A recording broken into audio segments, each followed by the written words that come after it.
Bom dia, amados. Esse é mais um Meditando em Deus. Hoje continuamos o livro de Paulo aos Gálatas, capítulo 1, de 6 a 9. Assim diz a palavra de Deus para abençoar o seu e o meu coração.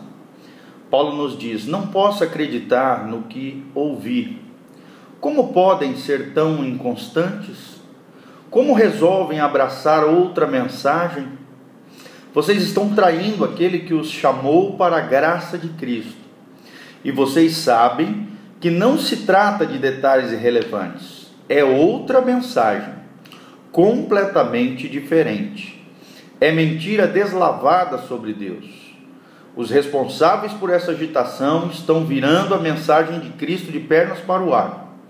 Quero deixar bem claro: se algum de nós, até mesmo um anjo do céu, pregar uma mensagem diferente da verdadeira e original, seja amaldiçoado.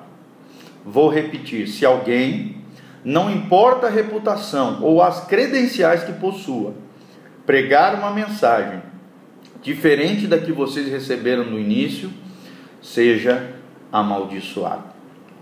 Como é interessante, amados, esse trecho de Paulo. É um trecho pesado, mas ao mesmo tempo muito útil e claro, principalmente nos dias de hoje. Nós vivemos tempos onde as pessoas são inconstantes, e esse é o primeiro chamado de Paulo à igreja aqui.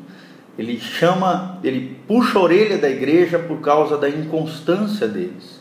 Porque o que acontece lá na Galácia, naquela região onde atualmente hoje é a Turquia? Ali haviam várias igrejas que Paulo havia fundado, igrejas que receberam a mensagem do Evangelho da Graça, do Evangelho de Jesus. Só que depois, com a dispersação dos judeus de Roma e de algumas cidades romanas, se infiltraram dentro da igreja pessoas que haviam deixado o judaísmo e se tornado cristãos, haviam se convertido ao cristianismo. E aí o que acontece? Eles começaram a levar os cristãos que vieram de origem gentílica a praticar os rudimentos judeus, as práticas judaicas, a lei mosaica e toda aquela religiosidade que envolvia o judaísmo na época. Na verdade, eles queriam transformar o evangelho da graça no evangelho religioso judeu-cristão. E isso Paulo combateu e puxou a orelha dos irmãos que ali estavam, que estavam se embaraçando novamente naquela religiosidade, naquela falsa espiritualidade. Infelizmente isso acontece muito hoje dentro das igrejas, sabe? As pessoas criam regras que não existem dentro da igreja, as pessoas são inconstantes, né? São levados a doutrinas de homens e não doutrinas da Bíblia. Infelizmente criam situações embaraçosas que acabam mais atrapalhando o evangelho do que realmente abençoando a vida das pessoas.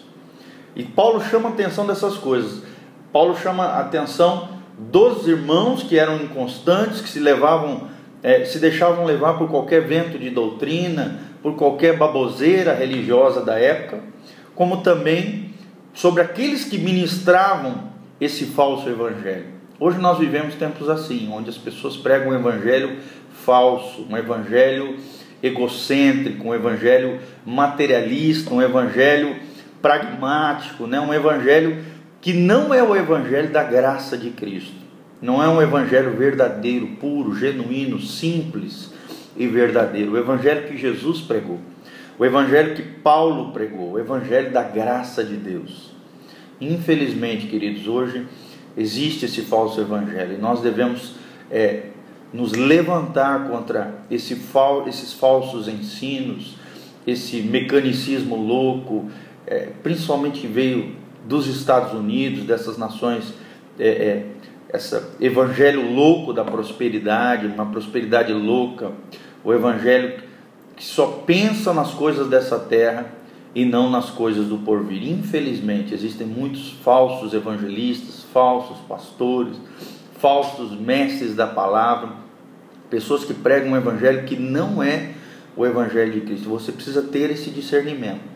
Você precisa ser constante na verdadeira fé, na fé genuína, e pregar e viver o evangelho da graça de Deus, o evangelho que liberta, o evangelho que transforma as pessoas. É muito interessante Essa versão que eu estou lendo é a versão A Mensagem. O autor da mensagem fala assim: Deus não nos força nada de fora para dentro, mas sim nos liberta para vivermos uma vida livre de dentro para fora. Entenda isso, não são coisas exteriores que mudam a nossa vida, não. O Evangelho é algo que nos transforma e nos liberta de dentro para fora. E Paulo fala: ainda que apareça um anjo do céu, um anjo de luz, trazendo outro evangelho, seja maldita essa pessoa. Essa pessoa que prega um evangelho falso, um evangelho mentiroso, tem sobre a sua vida uma maldição. A palavra no original é anátema, né? Seja maldito, a maldição está sobre ele, porque está trazendo um evangelho falso, um evangelho mentiroso.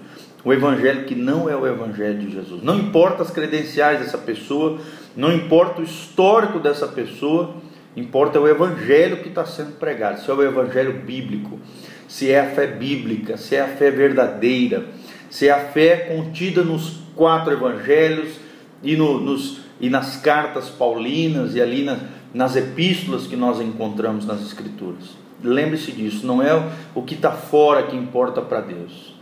O que importa para Deus é o seu coração, a sua fé genuína.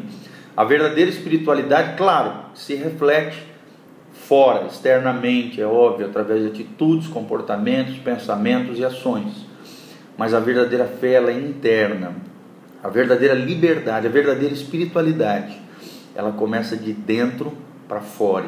E ela é libertadora e não aprisiona, não embaraça, não atrapalha, não faz os outros tropeçar por tantas besteiras como a gente vê. Muitas pessoas saindo chorando da igreja, machucados, sabe?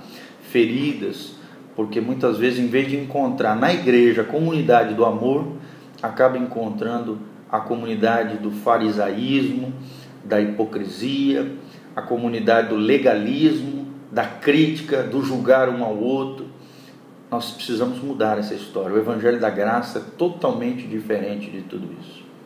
Precisamos abandonar esse falso evangelho que está sendo pregado, porque esse atrai a maldição. Mas o evangelho da graça traz a bênção, vida e a libertação para a sua vida. A minha oração é essa: que Deus traga sobre o seu coração discernimento espiritual, para saber separar entre o evangelho verdadeiro, o evangelho da graça, e esse falso evangelho que está sendo pregado por muitos mestres enviados de Satanás para corromper o coração das pessoas. Que Deus nos livre dessa maldição, que Deus nos livre de sermos anátemas, possamos viver a verdadeira fé bíblica, a fé abençoada e verdadeira.